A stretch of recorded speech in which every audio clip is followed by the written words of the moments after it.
ஸ்ரீ நாராயணியத்தில் தசகம் 7 முதல் ஸ்லோகம். ஏவம் தேவ சதுர்தசாத்மக ஜகத் ரூபேன ஜாதः புனः தஸ்யோர்வம் கலு சத்யலோக நிலையே ஜாதோசி தாத்தா ஸ்வயம் யம் சம்சந்தி ஹிரண்யகர்ப்பமகில த்ரைலோக்ய ஜீவாத்மகம் யோ பூஸ்பீதரஜோ விகார விகசன் நானா விஸ்ருக்ஷாரசக. இப்போ இதுக்குள்ள அர்த்தம் பார்க்கலாம்.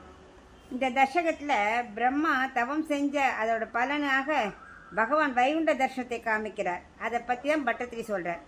போன 6வது தசகத்தில் சொன்னபடி குருவாயூரப்பா 14 உலகங்களில் சரீரமாக கொண்ட விராட் புருஷத்தை கொண்ட நீ மீண்டும் அடுத்து 14 உலகங்களுக்கு மேலே உள்ள சத்தியலோகம் என்ற இருப்பிடத்தில் பிரம்மாவாக நீயே தோன்றினாய். பகவான் முந்தில பிரம்மா தோன்றியதால் பிரம்மாவுக்குள்ளும் நாராயணன் தானே இருந்து இயக்குகிறார். அதனால நாராயணனே பிரம்மா என்றும் சொல்லலாம். அதனால தான் அப்படி சொல்றார் பட்டத்திரி. அதற்காக பிரம்மாவும் நாராயணன் ஒன்றல்ல. எந்த பிரம்மாவை ஹிரண்ய கர்ப்பன் என்று கூறியார்களோ அனைத்து உலகத்தையும், அதாவது 3 உலகத்தான் சொல்றார். அனைத்துனாலும் இந்த எல்லாத்தையும் சேர்த்துக்கணும். அனைத்து உலகத்துக்கும் உயிர் கொடுப்பதும் இயக்குவதும் பிரம்மாதான்.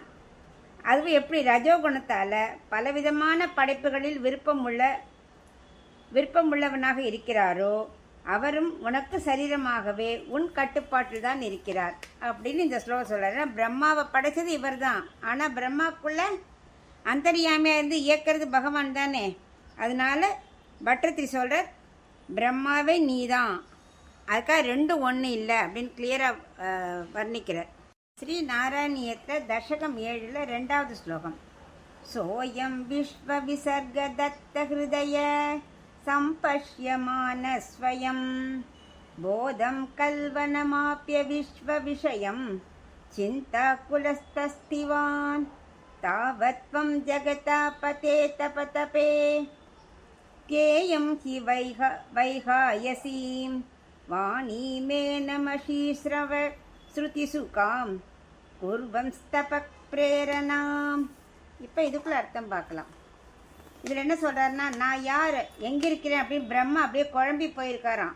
ஏன்னா பகவானோட உந்தி தாமரையில் உட்காந்துட்டு இருக்கார் இல்லையா. சுற்றி வர ஒரே பிரளயம், ஒன்றுமே தெரில அவருக்கு. நான் எங்கே இருக்கேன் சுற்றி சுற்றி பார்க்குறார். உலகை படைப்பில் என்ன செய்யணும்னே புரியலையேன்னு ஆலோசிச்சுட்டே இருக்காராம். ஆனால் இந்த உலகை படைக்கும் ஞானம் இருக்கே, அது தன் முயற்சியால் பெற முடியவே இல்லை. அதனால என்ன பண்ணுறார், ரொம்ப வருத்தமாக இருந்தார். அந்த சமயத்தில் தப்ப தப்ப அப்படின்னு ஒரு சத்தம் கேட்டது. அதாவது குருவாயூரப்பா நீயே பிரம்மாட்ட தவம் புரி அப்படின்னு ஒரு அசரீரியாக நீ சொன்னியான். அந்த ஒலி பிரம்மாவின் காதுக்கு ரொம்ப இனிமையாக இருந்துதான். உன்னோட அனுகிரகத்தால் அந்த ஒலியை பிரம்மா கேட்கும்படி நீ செய்தாய். அதனால் தவத்தில் ஈடும்படி நீ பிரம்மாவை தூண்டினாய் அப்படின்னு இந்த ஸ்லோகத்தில் சொல்கிறார்.